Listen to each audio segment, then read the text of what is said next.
वो जवान क्या जिसके हाथ में शस्त्र नहीं हो, और वो देवता क्या जिसके हाथ में अस्त्र नहीं हो। अस्त्र और शस्त्र से प्राचीन काल से हमारी शक्ति के प्रति जो प्रतिबद्धता, और शक्ति के बिना हमारे यहाँ तो ऐसा माना जाता कि शिव भी अधूरे, इसलिए शिव शक्ति यह एक ही रूप। दुनिया अभी इस बात को जानेगी, लेकिन हमारे यहाँ तो पुरातन काल से प्राचीन काल से एक शरीर के अंदर भी अर्धनारीश्वर शरीर का कल्पना की गई, और शक्ति जगदम्बा की, और जगदम्बा की नवरात्रि के बाद आज का दशहरे का पावन पर्व, और दशहरे के पावन पर्व में भी दो तरह से गाथाएं जुड़ती है। भगवान श्री राम की विजय गाथा भी जुड़ती है, जब रावण को पराजय करके राम राज्य की स्थापना का महत्वपूर्ण दिन है। दूसरी तरफ महिषासुर मर्दनी के द्वारा महिषासुर राक्षस का संहार करते हुए आज दशहरे का यह अवसर हमको उपलब्ध कराते हैं। लेकिन आज के इस दौर में यशस्वी प्रधानमंत्री के नेतृत्व में बीते साल से जब से हमारी सरकार बनी, हमने ये परंपरा भी बनाई चलेगी कैसे, इसका विचार करते हुए जन जन के बीच में देशभक्ति की अलग जगाते हुए देशभक्त लोग हर क्षेत्र में, चाहे वो कोई भी क्षेत्र हो, विद्यार्थियों का हो, किसानों का हो, विज्ञान का हो, किसी भी राजनीतिक क्षेत्र का हो, अपनी पुरातन सनातन संस्कृति से जोड़कर विरासत से विकास के उस मूल वाक्य को लेकर के राष्ट्रीय स्वयंसेवक संघ ने जो यात्रा की है, आज उसका शताब्दी वर्ष भी है। मेरी अपनी ओर से एक बार फिर प्रदेशवासियों को हमारे शस्त्र पूजन के साथ, विजयदशमी के साथ संघ के इस शताब्दी वर्ष की बधाई भी देना चाहता हूं। एक और खास बात, हमारे लिए सौभाग्य की बात, इंदौर वो धरती है, इंदौर हो, उज्जैन हो, अतीत के गौरवशाली उन पृष्ठों को भी याद करेंगे जब हमारे यहाँ देश में चाहे किसी की सत्ता दिल्ली में हो, लेकिन ये हमारा पूरा महाराज शिवाजी के साथ महाराष्ट्र चला विचार, महाराणा प्रताप शिवाजी जिन्होंने उस गुलामी के काल में भी मां भवानी के आशीर्वाद से देश की आजादी की ललक को बनाए रखा। वैसे तो विगत 1000 साल का इतिहास हमारा अपना अतीत का गौरवशाली रहा है। अलग अलग काल में अलग अलग समय हमारे लोग इस देश के जड़ों से जुड़े हुए उन मूल जीवन बिंदुओं को लेकर के सदैव संघर्षशील रहे हैं। मैं आज के इस अवसर पर जब हमारी ये पहली बटालियन नंबर 1 बटालियन के ही कार्यक्रम और नंबर 1 बटालियन के कार्यक्रम में हमारे अपने इंदौर से मां अहिल्या की नगरी से प्रदेश भर में हमारे हर स्थान पर हमारी सरकार बनी, तब से हमने शस्त्र पूजन की परंपरा भी प्रारंभ की। क्योंकि ये बात सही है कि दशहरे के दिन रावण जलाने का जो मजा आता है, रावण का अपना एक अलग कार्यक्रम है, उसका अपना महत्व है, लेकिन रावण जलाने के साथ साथ मूल कार्यक्रम शस्त्र पूजन का होना चाहिए। क्योंकि भगवान राम की विजय में भी सबसे बड़ी अगर उनकी ताकत है तो उनके अस्त्र शस्त्र रहे हैं।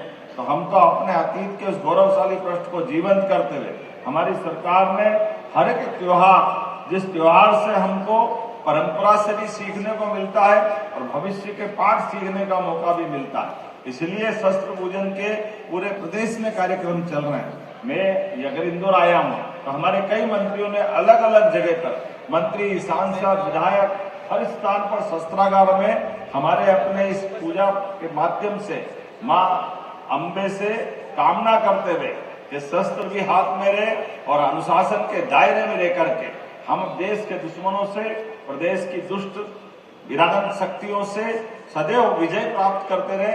आज इस अवसर पर मैं प्रदेशवासियों को अपनी ओर से बधाई भी देना चाहता हूं। इन त्योहारों पर हमारे द्वारा हिंदी का दायरा बहुत अच्छा है, लेकिन जाने अनजाने हमसे भी हमारे मूल त्योहारों की कमी रह जाती। इन त्योहारों की तो बधाई होना चाहिए। जो त्योहार और पर्व में अंतर होता है, त्योहार हमारे लिए पर्व जैसे एकादशी पर्व, नवरात्रि पर्व, हमारे जन्माष्टमी पर्व, रामनवमी पर्व, इन पर्वों की मंगल तिथियां होती, इसलिए मंगल तिथियों पे मंगल कामना देना चाहिए। लेकिन ये त्योहार मंगल कामना के साथ साथ बधाई वाले भी है, जिसमें उपवास नहीं होता है। पर्वों पे तो उपवास करना पड़ता है, इस दिन तो खूब खाना रहता है। होली हो, दिवाली हो, दशहरा हो, आनंद मनाने का रहता है। तो दशहरे की मेरी अपनी ओर से आप सबको दोनों हाथ जोड़ के बधाई देता हूं, आप सबका अभिनंदन करता हूं। शस्त्र पूजन के इस कार्यक्रम में हमारे लिए भगवान श्री राम का आज का समय तो और आनंद का है।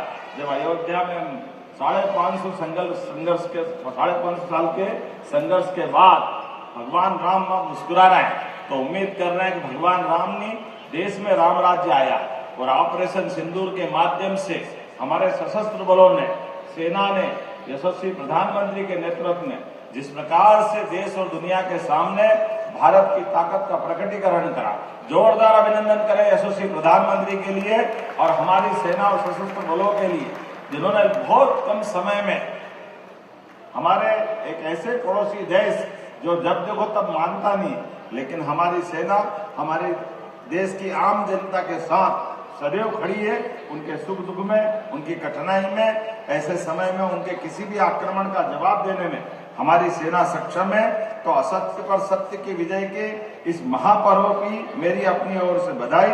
हम सब भगवान श्री राम के उस काल से लगा करके, जैसे महिषासुर मर्दनी का मैंने समय बताया, सबको स्मरण करते हुए शस्त्र पूजन से विजय भोग का आशीर्वाद हमको मिले, परमात्मा सदैव हमारे हाथ में विजय दे, इसी भावना के साथ एक और चीज जोड़ी है।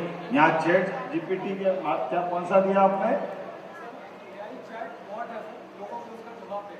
AI चैट बॉट के माध्यम से एक नई योजना लॉन्च की है, जिसके माध्यम से हम अपनी सेना, आपके समान हमारी पुलिस का भी जनता के साथ जोड़ करके उनके जीवन में जब कभी कठिनाई आए, तत्परता से जवान उसमें आधुनिक संसाधन के साथ उस दिशा में मदद करे। मेरी अपनी ओर से इस नई योजना की भी बधाई। और जैसा कि उल्लेखनीय है, हमने अपनी सरकार में तय किया है कि हमारे पुलिस के अंदर लगभग 20,000 से ज्यादा पदों की भर्ती हम करने जा रहे हैं। चरणबद्ध रूप से 7,500 पद हर साल भरेंगे। सभी स्तर के मेरी अपनी ओर से पुलिस जवानों के लिए भी बधाई देना चाहता हूं। हमारी सरकार के माध्यम से सभी विभागों को लेकर के ठोस नीति बनाते हुए हर एक जगह वो तत्परता से काम करें। पूरे प्रदेश के अंदर पुलिस बैंड बनाने का मसला हमने पिछले साल अनाउंस किया था। लगभग हर जिले केंद्र पर हमारा सशस्त्र बल के साथ पुलिस जवानों का भी बैंड का दस्ता होना चाहिए। इसी प्रकार से नए कानूनों को लेकर भी पुलिस के साथ भविष्य की दृष्टि से तत्परता से, दक्षता से वो ड्यूटी कर पाए, इस दिशा में भी हमारी सरकार ने पर्याप्त धनराशि का प्रबंधन किया है। आइए हम सब संकल्प करें, माननीय प्रधानमंत्री के नेतृत्व में पूरे देश के अंदर नंबर 1 का राज्य मध्य प्रदेश बने। एक बार फिर मेरी अपनी ओर से आप सबको इसी सारी बातों की बधाई। बहुत बहुत धन्यवाद। भारत माता की